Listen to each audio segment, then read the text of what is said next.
Hello guys. यदि आपके TOEFL के एग्ज़ाम में बहुत कम टाइम बचा है और आपकी बिल्कुल भी तैयारी नहीं है तो आप बिल्कुल सही जगह आए हैं। इस वीडियो में हम टफल के सारे इम्पोर्टेंट टॉपिक्स पढ़ेंगे। हर यूनिट से तीन तीन मोस्ट इम्पोर्टेंट टॉपिक्स हैं जो ज़्यादातर एग्ज़ाम में हर बार रिपीट होते हैं। चलो बिना देरी करे स्टार्ट करते हैं यूनिट 1 से। यूनिट 1 का पहला टॉपिक है डीएफए एंड एनएफए। तो DFA and NFA are both finite state machine use to recognise regular languages. DFA and NFA जो है ना, दो फाइनाइट स्टेट मशीन है जो जिसे हम रेगुलर लैंग्वेजेस को रिकॉग्नाइज करने के लिए यूज करते हैं। तो डीएफए की फुल फॉर्म है deterministic finite automation. DFA has only one transaction for each symbol for a state।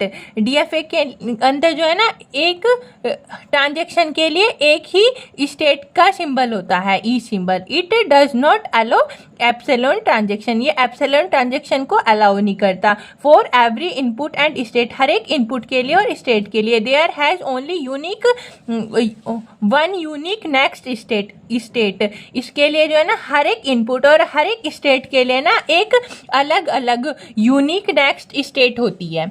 ठीक है। अब है it is easy to implement. ये इम्प्लीमेंट करने के लिए ईजी है and use in real world applications. और हम इसे रियल वर्ल्ड एप्लीकेशंस में भी यूज करते हैं, लाइक लेक्सिकल एनालिसिस के लिए। ठीक है। अब है बारी एनएफए की। एनएफए मतलब नॉन डिटर्मिनिस्टिक फाइनाइट ऑटोमेशन। तो ए एनएफए में have multiple transaction for the same input for a single state. NFA के अंदर मल्टीपल ट्रांजेक्शन होते हैं सेम इनपुट के लिए और फॉर ए सिंगल स्टेट के लिए। ठीक है। It allow epsilon transactions. ये अलाउ करता है ट्रांजेक्शन विदाउट इनपुट। ये बिना इनपुट के ट्रांजेक्शन को अलाउ कर सकता है।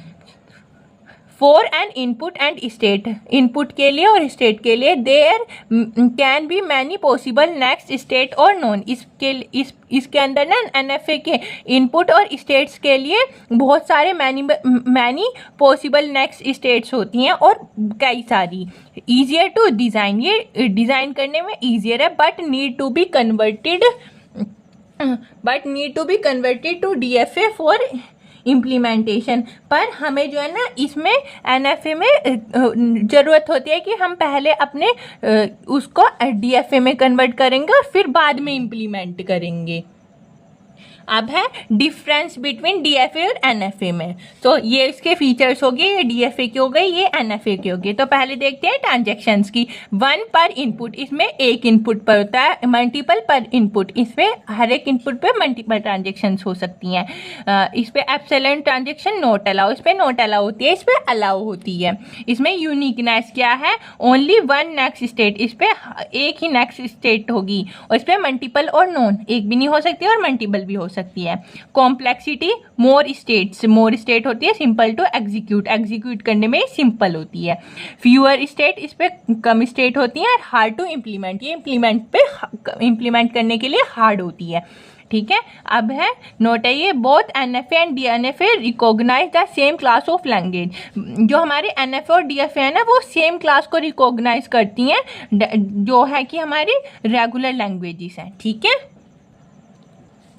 अब है Mealy and Moore machine. Mealy and Moore machine are types of finite state machine use for modelling sequential logic. Mealy और मोर मशीन जो है ना, हमारी टाइप्स हैं किसके? फाइनाइट स्टेट मशीन के, जिसे हम एफएसएम भी बोलते हैं। Use for modelling sequential logics, इसे जो हम यूज करते हैं मॉडलिंग सिक्वेंशियल लॉजिक्स के लिए यूज करते हैं। ठीक है। Both produce output based on inputs. जो ये हमारी दोनों की दोनों है, मियरली और मोर मशीन, ये हमारी दोनों की दोनों किस पे बेस है? इनपुट पे और करंट स्टेट पे। जो हमारा आउटपुट प्रोड्यूस करेंगी इनपुट और करंट के बेसिस पे करेंगी। But the way they generate output is different, पर ये जनरेट आउटपुट अलग अलग जनरेट करती हैं।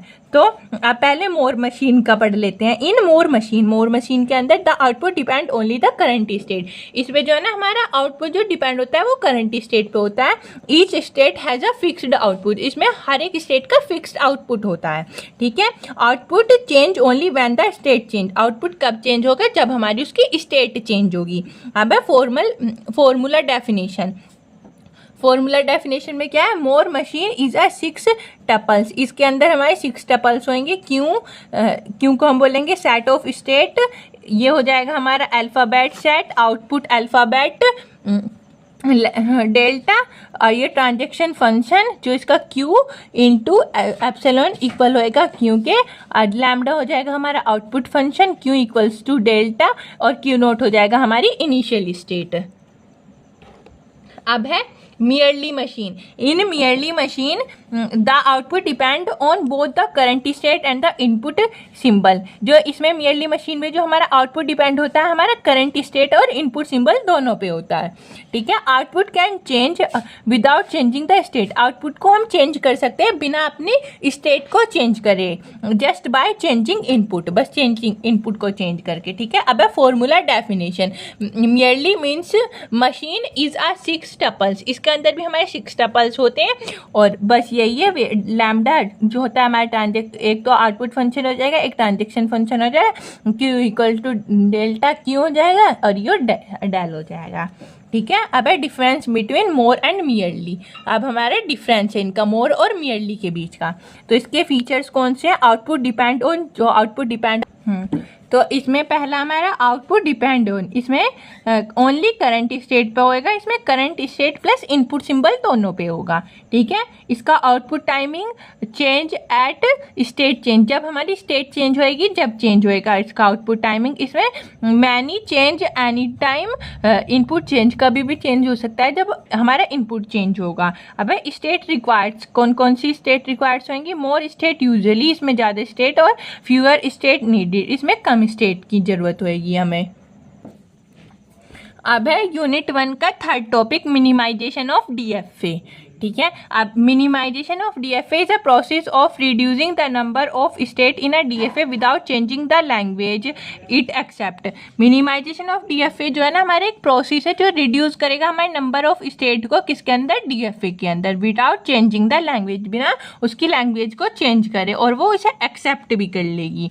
The minimisation DFA is equivalent to the original DFA, minimisation जो है ना हमारा डीएफए एक इक्विवेलेंट है एक ओरिजिनल डीएफए के लिए, but has the least number of state, पर उसके पास लीस्ट नंबर ऑफ स्टेट होती हैं, ठीक है। अब है स्टेप ऑफ डीएफए मिनिमाइजेशन, पहला स्टेप क्या है, रिमूव अनरिएक्टेबल स्टेट, अनरिएक्टेबल स्टेट्स को रिमूव करना, eliminate any state that can be reach from the start state, उसे एलिमिनेट कर देगा कोई सी भी स्टेट को जो हमारी रीच स्टेट, जो स्टार्ट स्टेट है उस पर नहीं पहुंच पाएगी। सेकंड स्टेप है हमारा क्रिएट अ डिस्टिंगेबल टेबल, इसमें क्या है, make a table for all pairs of state, पहले हम टेबल को बना लेंगे सारे पेयर्स ऑफ स्टेट की, ठीक है। सेकंड है mark pair that are clearly distinguishable, फिर हम इसमें मार्क कर लेंगे अपने डिस्टिंगल टेबल को, ठीक है।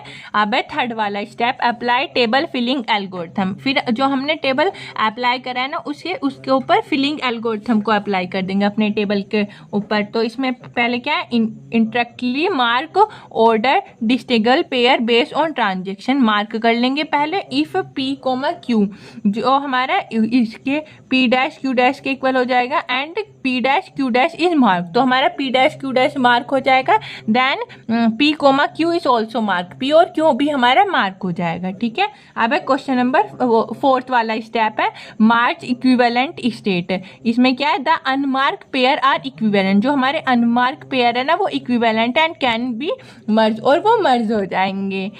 कंस्ट्रक्ट द न्यू डीएफए, फिर हम नए डीएफए को कंस्ट्रक्ट कर लेंगे, जो build a new DFA using the merge state, और मर्ज स्टेट में हम अपने डीएफए को बना लेंगे। इसके बेनिफिट्स क्या हैं, सिंपलर एंड स्मॉलर ऑटोमेटा, जो हमारा वो ये सिंपलर और स्मॉलर ऑटोमेटा बनाएगा, ईजियर टू इम्प्लीमेंट अंडरस्टैंड, ये ईजियर है इम्प्लीमेंट करने में और अंडरस्टैंडेबल भी है, ठीक है। अब same language recognition with fewer resources, same language को रिकॉग्नाइज कर लेगा कुछ फ्यूअर रिसोर्सेज की हेल्प से। बस हमने यूनिट 1 के 3 इंपॉर्टेंट टॉपिक्स पढ़ लिए। अब है यूनिट 2 के। यूनिट 2 का पहला हमारा अर्डन थ्योरम। तो इसके अंदर Arden theorem is use to find a regular expression for from a finite automata. इस थ्योरम को हम यूज करते हैं फाइनल रेगुलर एक्सप्रेशंस के लिए, अपने फाइनल ऑटोमेटा के लिए। इट हेल्प सोल्व इक्वेशन को सोल्व करने के लिए इसकी हेल्प करते हैं जो हमारी इन्वॉल्विंग रेगुलर एक्सप्रेशंस होती हैं, ठीक है। अब है स्टेटमेंट्स ऑफ अर्डन थ्योरम। इसकी स्टेटमेंट क्या है? Let P and Q be two regular expression. P और क्यू हमारे पास लेट कर ली हमने, कोई दो रेगुलर एक्सप्रेशंस है ओवर अल्फ़ाबेट इसके ओवर है the equation of the form. इसकी इक्वेशन क्या बनेगी? R equals to Q plus R P. Then the solution क्या है इसका? R is equal to Q P dash हो जाएगा, ठीक है। अब कंडीशन, इस थ्योरम के ऊपर क्या कंडीशन लगी है? दिस होल्ड इफ, ये क्या होल्ड करेगी? P does not contains. जब हमारा P कोई भी होल्ड्स को कंटेन नहीं करेगा तो हमारी ये एम्प्टी स्ट्रिंग कहलाएगी। ये जो स्टेट होएगी ये एम्प्टी हो जाएगी, ठीक है। अब है यूज ऑफ अर्डन्स थ्योरम। इसका यूज क्या है? To convert finite automata to regular expression. Finite automata को रेगुलर एक्सप्रेशन में कन्वर्ट करना। टू सॉल्व रिकरेंस इक्वेशंस को सॉल्व करना इन्वॉल्विंग रेगुलर एक्सप्रेशन, जो हमारे रेगुलर एक्सप्रेशंस है उनको इन्वॉल्व करके, ठीक है।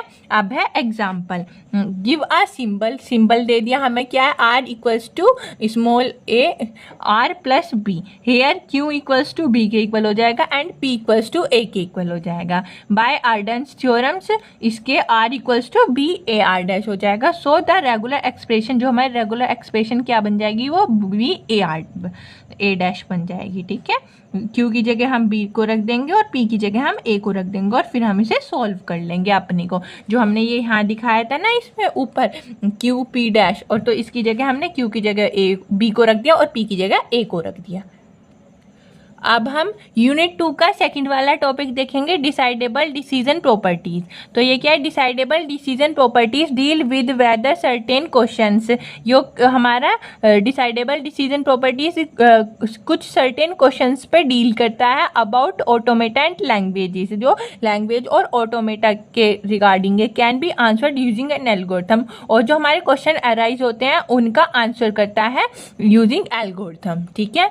आ प्रॉब्लम इज डिसाइडेबल, एक प्रॉब्लम डिसाइडेबल है if there exist a Turing machine that helps for every input and answer yes no. इस प्रॉब्लम्स को हमने एक टर्निंग मशीन्स की हेल्प से सॉल्व करा है, जो हमारे एवरी इनपुट का और आंसर जो करेगा वो यस और नो में करेगा, बस हर एक इनपुट का, ठीक है।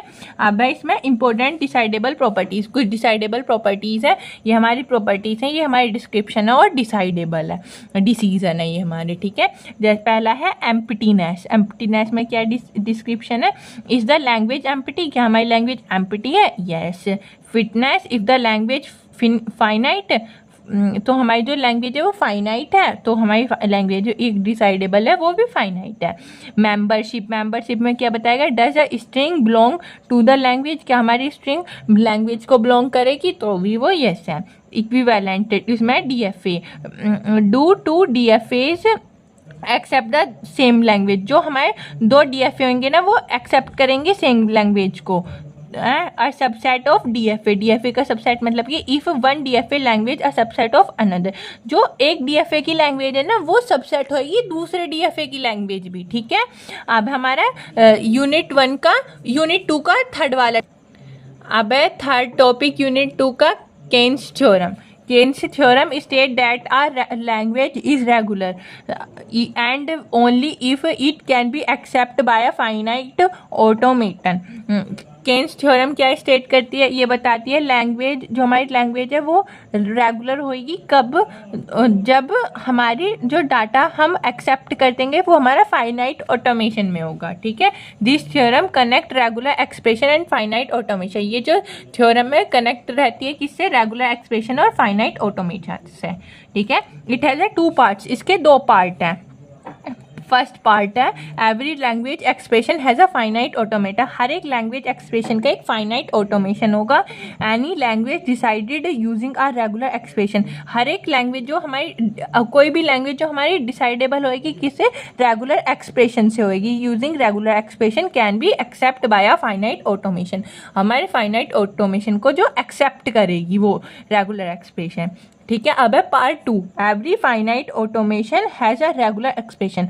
हर एक फाइनाइट ऑटोमेशन की एक रेगुलर एक्सप्रेशन होएगी। एनी लैंग्वेज एक्सेप्टेड, जो हर एक लैंग्वेज एक्सेप्ट करेगी by a finite automation, finite automation को, और can be represent by a regular expression, और रिप्रेजेंट करेगी रेगुलर एक्सप्रेशन से।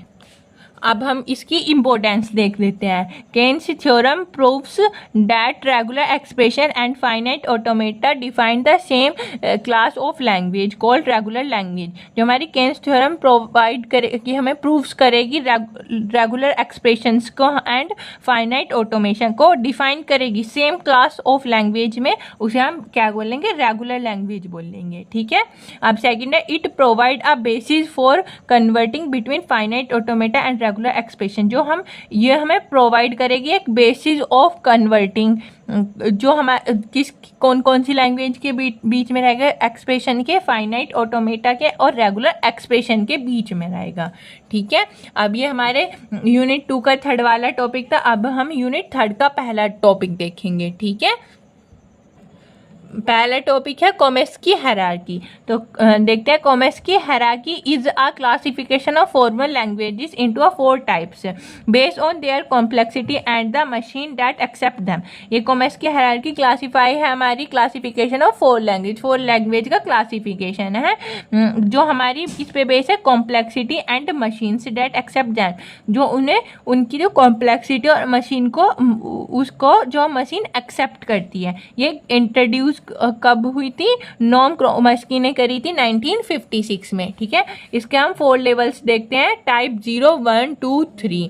तो लैंग्वेज क्लासेस कौन सी है, recursively enumerable, context sensitive, context free और रेगुलर। इसमें ग्रामर टाइप है ये इसके, और ये रिकॉग्नाइज बाय है। रिकर्सिवली एनमरेबल इसका लैंग्वेज टाइप क्या आएगा, अनस्ट्रक्चर्ड ग्रामर, ट्यूनिंग मशीन। ये कंटेक्स्ट सेंसिटिव होएगी, ये भी कंटेक्स्ट सेंसिटिव, और ये लीनियर बाउंडेड ऑटोमेशन। ठीक है, कंटेक्स्ट फ्री होगी, कंटेक्स्ट फ्री और पुश डाउन ऑटोमेशन की हेल्प से बनेगी।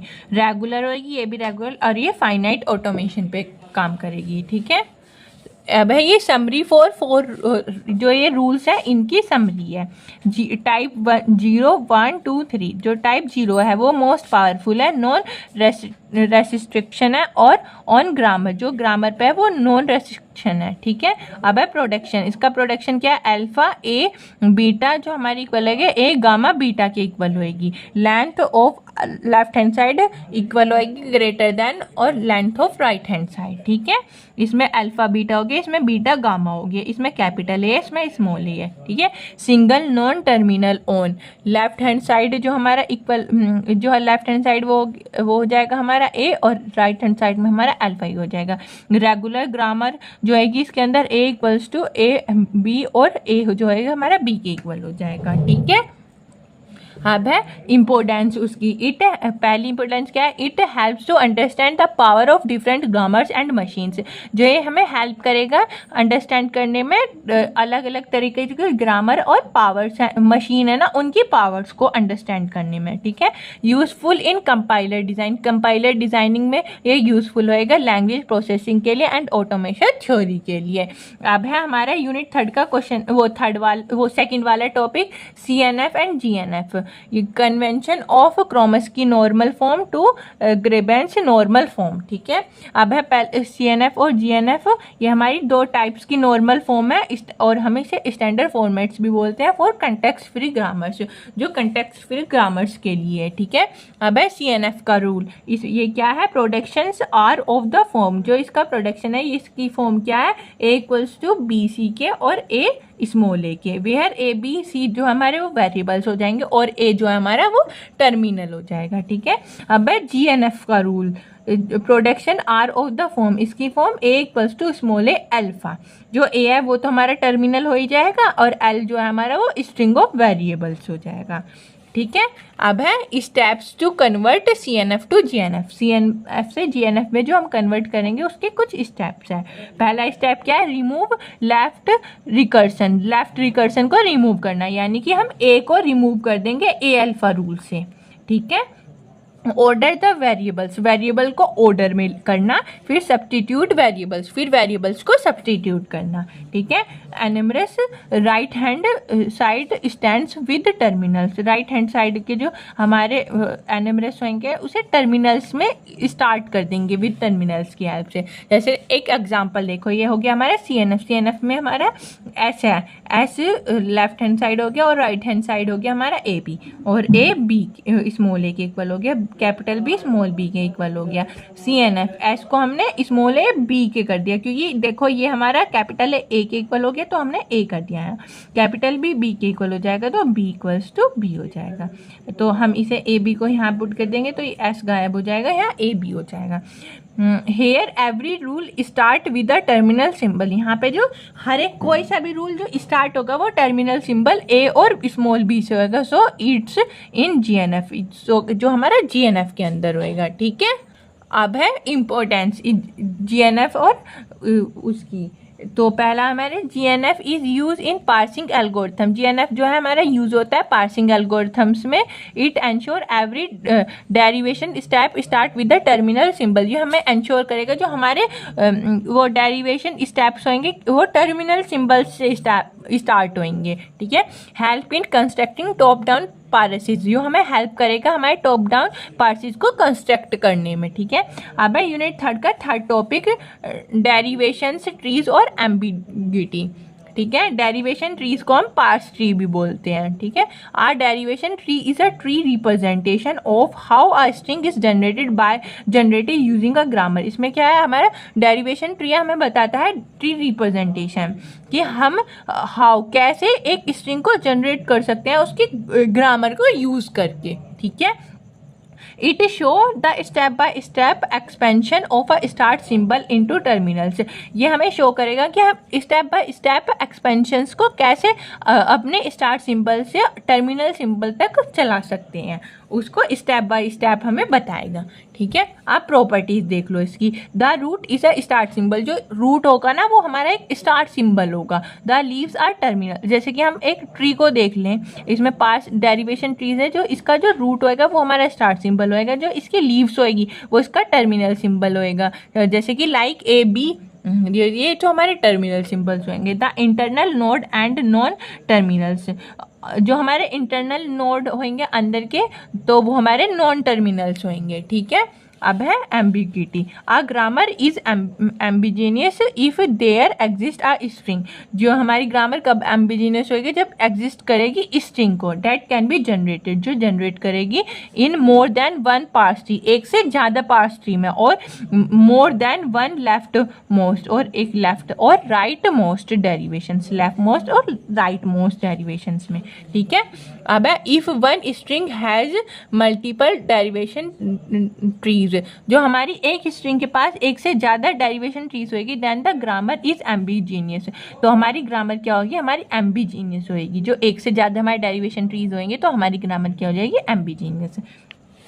अब है why ambiguity is bad. Ambiguity क्यों बैड है, क्यों खराब है। It cause confusion in parsing, जो हम पार्सिंग करेंगे ना उसमें हमें कन्फ्यूजन पैदा करेगी, ठीक है। Compiler can not describe the correct meaning, compiler जो है ना इसका कोई करेक्ट मीनिंग डिस्क्राइब नहीं कर सकता। So we try to convert ambiguous grammar, जो हम एम्बिगिनस ग्रामर को कन्वर्ट करते हैं ना इनटू अनएम्बिगिनस ग्रामर में, तो हम इसे अवॉइड कर देते हैं, करते नहीं है, बहुत कम करते हैं।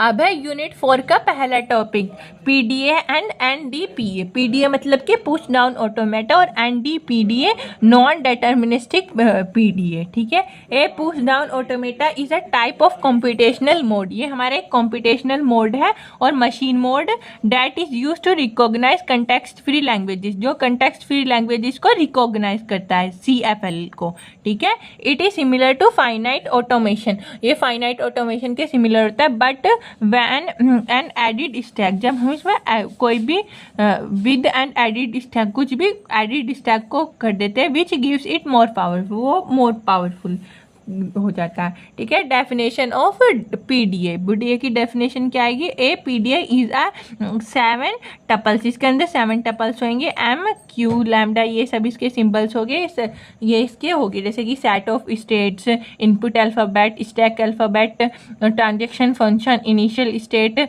Initial stack symbol, final states, final state, Z initial, Q note initial state, ऐसे हमारी ये जो कहेंगे इन्हें हम। अब है एनडीपीडीए, एनडीपीडीए मतलब कि non deterministic push down automata. In NDPDA for the same input and stack symbol multiple transactions are possible, इसके अंदर हमारे सेम इनपुट और सेम स्टैक सिंबल के लिए ना हमारे मल्टीपल ट्रांजेक्शन पॉसिबल हो जाएंगे। ठीक है, it can choose which path to follow, ये चूज करेगा जो पाथ वो फॉलो करेगा। ठीक है, जो इसने ये कोई भी पाथ चूज कर लिया पर फिर वो इसी पाथ को फॉलो करेगा।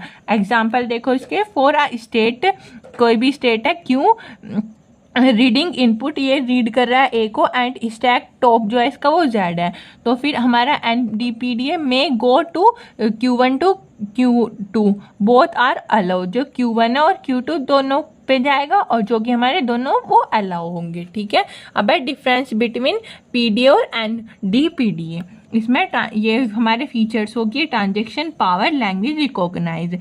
तो ये जो हमारा ट्रांजेक्शन है पीडीए में ओनली 1 पर इनपुट स्टैक कॉम्बो, ये जो है ना हर एक इनपुट पे जो को हमारा स्टैक कॉम्बो होगा ना वो ओनली 1 पर इनपुट होगा। ठीक है, इसमें मल्टीपल ट्रांजेक्शन्स पॉसिबल हैं, इस पर खाली एक पे एक होगा।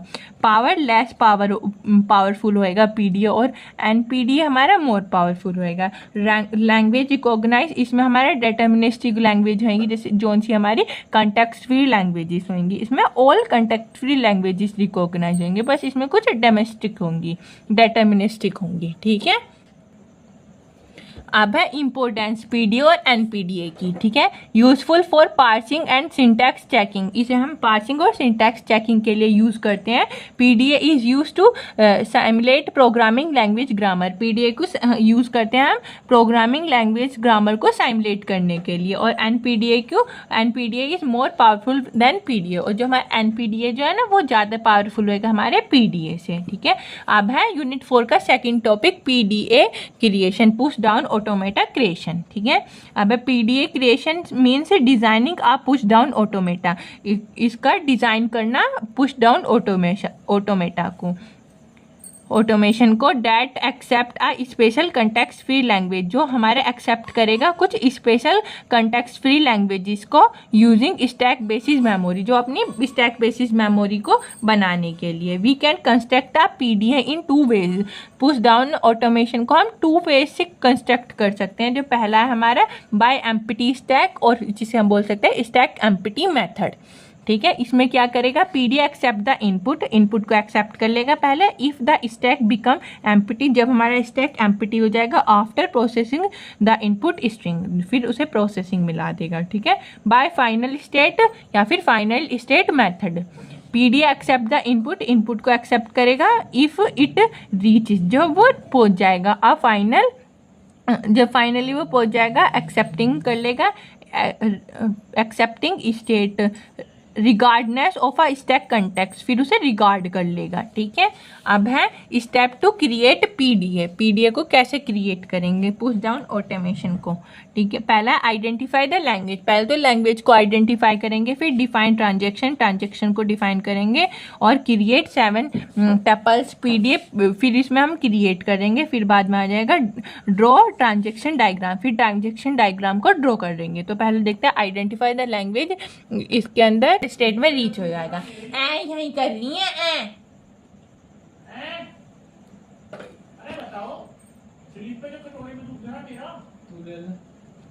और अब मत बोलियो हाँ यही कर रही, तू ले ले यहाँ ले ले तब मत खेल तू, हाल तेरी मर्जी है दोनों मीठा खुला। हाँ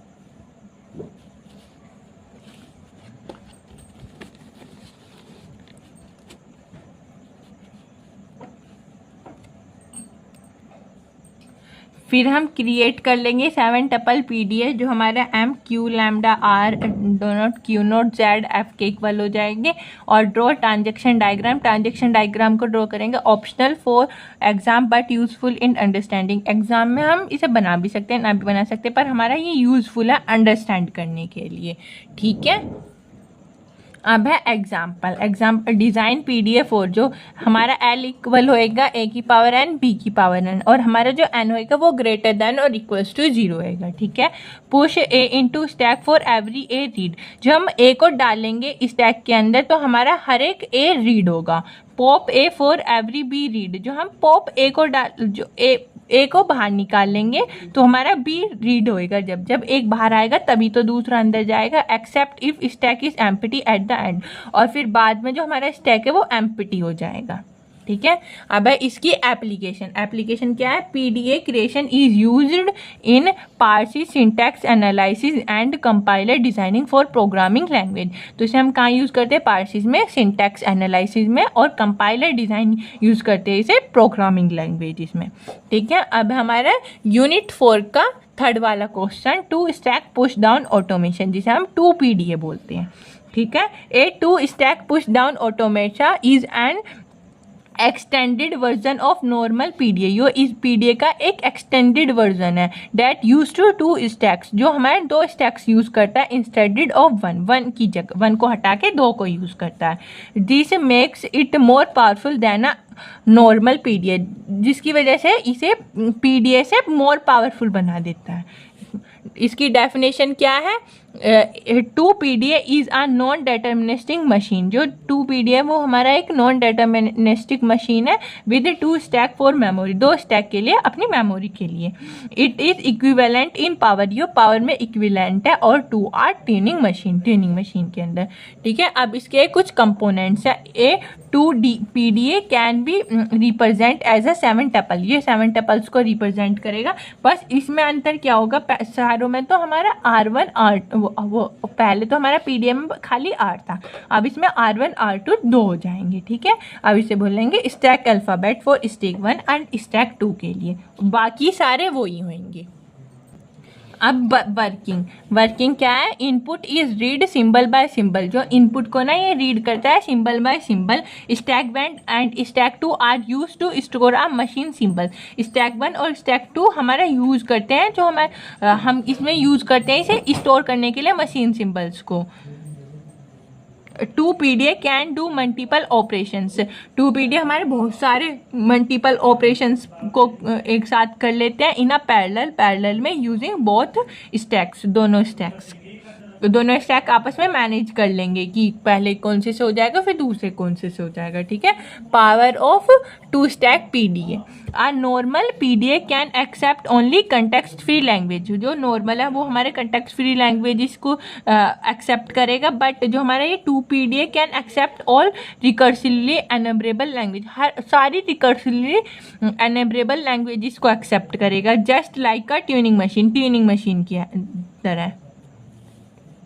थर्ड से 2 stack PDA Turing machine in power, जिसमें टर्निंग मशीन पावर में होती है। जैसे यो जो है ना, यो इसका एक पीडीए और 2PDA, यो इसका सबसेट है, पीडीए का ही सबसेट है, पर ये ज़्यादा पावरफुल हो गया, ये कम पावरफुल हो गया।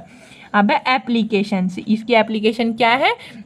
यूजिंग इन कॉम्प्लेक्स पार्सिंग में हम इसे यूज़ करते हैं। हेल्प साइमुलेट ट्यूनिंग मशीन्स में ये हेल्प करता है। यूजफुल इन कंपाइलर डिज़ाइन और लैंग्वेज प्रोसेसिंग के लिए हम इसे 2 स्टैक पीडीए को यूज़ करते हैं, ठीक है। अब ये था हमारा यूनिट 4 का क्वेश्चन, थर्ड वाला टॉपिक। अब हम यूनिट 5 का फर्स्ट टॉपिक देखते हैं, tuning machine. Tuning machine is a theoretical model of computational process by Alan Turing in 1936. It is more powerful computational model and finite automata and push down automata. जो हमारी tuning machine है ना, ये एक theoretical model है computational purpose के लिए जिसे हम यूज़ करते हैं। ये हमारी डिस्कवरी हुई थी 1936 में बाय एलन टर्निंग के लिए। इट इज़ मोर पावरफुल, ये ज़्यादा पावरफुल है कॉम्पिटिशनल मॉडल के लिए then finite automata. Finite automata से ज़्यादा पावरफुल है किसके पर्पस के लिए? कंप्यूटेशनल मॉडल के लिए। एंड पुश डाउन ऑटोमेटा, और पुश डाउन ऑटोमेटा से भी मोर पावरफुल है। ठीक है। A Turing machine is mathematical model. एक ट्यूनिंग मशीन जो है ना, ये हमारा मैथमेटिकल मॉडल है डैट कंसिस्ट ऑफ, जो कंसिस्ट है ए टैप, एक फाइनाइट मेमोरी पे कंसिस्ट है, एक head reads write and tape करेगी, जो हमारी finite control unit, finite control unit में जो हमारी स्टेट मशीन है उसकी तरह। It can read write move left right and change states. जो हमें ये जो ट्यूनिंग मशीन है ये हमें हेल्प करती है अपने कंटेंट को रीड करने के लिए, राइट करने के लिए, मूव करने के लिए। हम लेफ्ट में भी जा सकते हैं, राइट में भी जा सकते हैं और अपनी स्टेट्स को चेंज भी कर सकते हैं। अब है कंपोनेंट्स ऑफ ट्यूनिंग मशीन। इसके tuning machine is a 7 tuple, इसके अंदर 7 टपल होते हैं। यही है set of state, input alphabet, tap alphabet, transaction function, initial state, blank symbol, set of final accepting states. ठीक है। अब है वर्किंग। इसकी वर्किंग क्या है? The tape is finite in both direction, जो बोथ डायरेक्शन, हर एक डायरेक्शन में यो इनफाइनाइट टैप कर सकते हैं इसे हम। ठीक है। The read write head reads a symbol, replaces it and move left और right based on transaction rules. इसके अंदर जो हमारे ट्यूनिंग मशीन है इसमें हम रीड राइट तो कर सकते हैं, हेड रीड्स एंड सिंबल्स, अपने ऊपर को नीचे के सिंबल्स को भी रिप्लेस भी कर सकते हैं इसे, एंड मूव भी कर सकते हैं लेफ्ट भी और राइट भी अपने ट्रांजेक्शन्स रूल के अनुसार। ठीक है। अब है the machine change it state accordingly. अब जो ये मशीन है ना अपनी स्टेट अकॉर्डिंगली चेंज करती है। If it reach a final state, जो ये फाइनल स्टेट पे पहुंच गई, और hulls the string is accepted, तो हमारी स्ट्रिंग जो है वो एक्सेप्टेड हो जाएगी। ठीक है। अब पावर, इसकी power of Turing machine. A Turing machine can similar any algorithm, simulate any algorithm, यो कोई से भी एल्गोरिथम को साइमुलेट कर सकती है। इट कैन सोल्व प्रॉब्लम, यो इस हमारी जो प्रॉब्लम्स है ना उन्हें सोल्व करती है। That PDA and FA can not solve, जो हमारी पीडीए और एफए जो सोल्व नहीं कर सकती वो हमारी ये सोल्व करेगी। It accept recursively enumerable language, ये रिकर्सिवली एनेबरेबल लैंग्वेज को एक्सेप्ट करती है। ठीक है। अब है इसकी एप्लीकेशन। एप्लीकेशन क्या है? Use in compiler designing, compiler design के लिए यूज करती है, प्रॉब्लम सॉल्विंग के लिए, फॉर्मल लैंग्वेजेस एनालाइज करने के लिए, एंड थ्योरेटिकल कंप्यूटर साइंस और थ्योरेटिकल कंप्यूटर साइंस के लिए। अब है यूनिट 5 का सेकंड वाला टॉपिक, रिकर्सिवली एनेबरेबल लैंग्वेज। ठीक है। A recursively enumerable language is a type of formal language that can be accept by Turing machine. This language may not allow gives an answer in finite time, but if the string is part of language the machine will accept it eventually.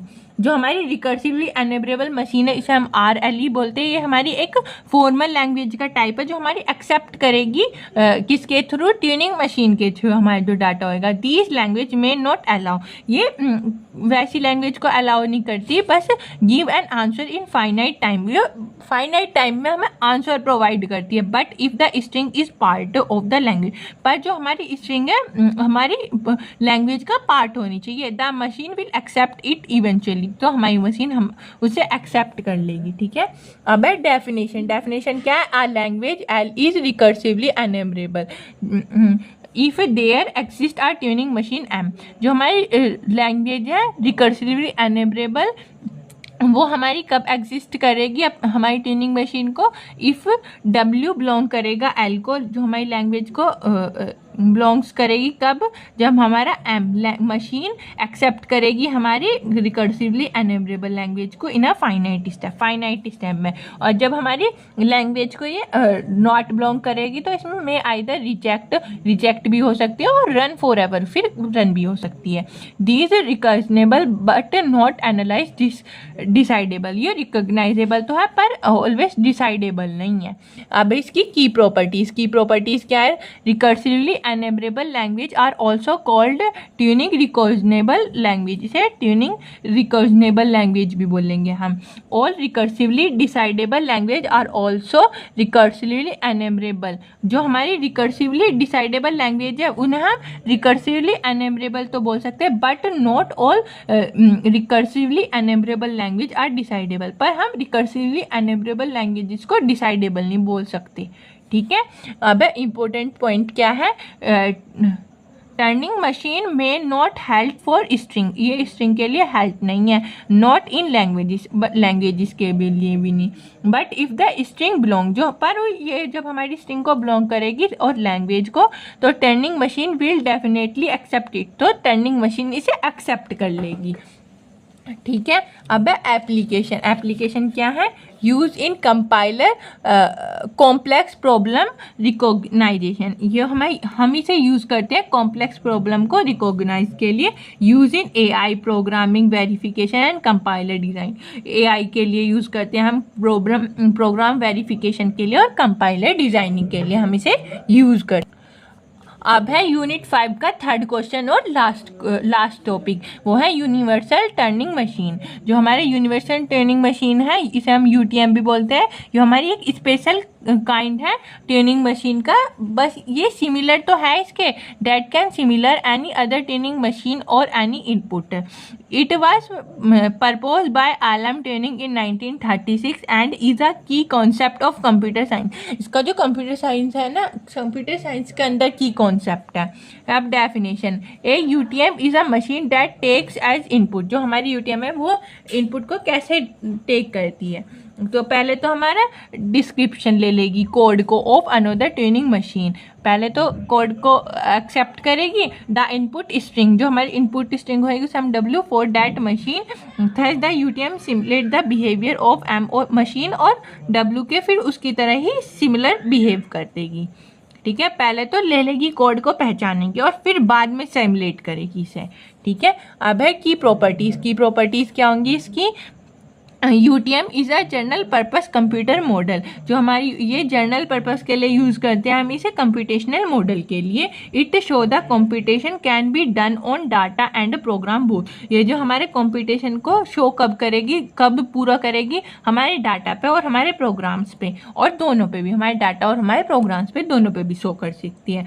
It accept all recursively enumerable languages, ये RLEs को सारी को accept करती है। Basis of model stored program computer, और ये हमारा जो किसके ऊपर बेसिस है, मॉडल स्टोर्ड प्रोग्राम कंप्यूटर्स के ऊपर बेस है, ठीक है। अब इसकी इम्पोर्टेंस क्या है इसकी, it provides that any program, ये हर एक प्रोग्राम को प्रोवाइड करती है, data computer can solve can be simulated by UTM, कोई भी जो ये है ना हमारी हर एक प्रॉब्लम्स को सॉल्व कर सकती है जो हमारी सिमिलर होंगी यूनिवर्सल ट्यूनिंग मशीन्स के, ठीक है।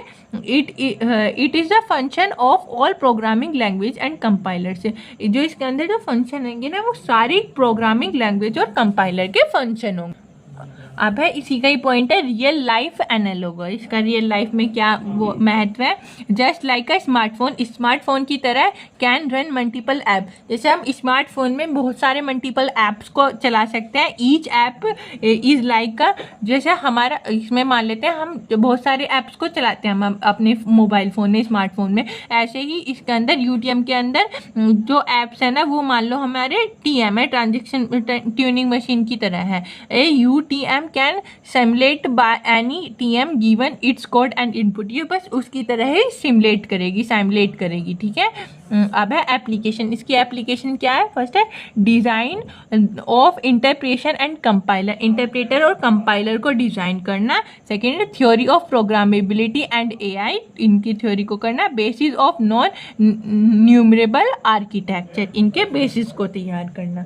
बस यही थे आपके पांचों वीडियो के तीन मोस्ट इंपॉर्टेंट टॉपिक्स, आप इन्हें अच्छे से पढ़ के चले जाना, करके चले जाना। वीडियो अच्छी लगी हो तो लाइक कमेंट शेयर जरूर करना, चैनल को सब्सक्राइब कर देना। Thank you for watching my video.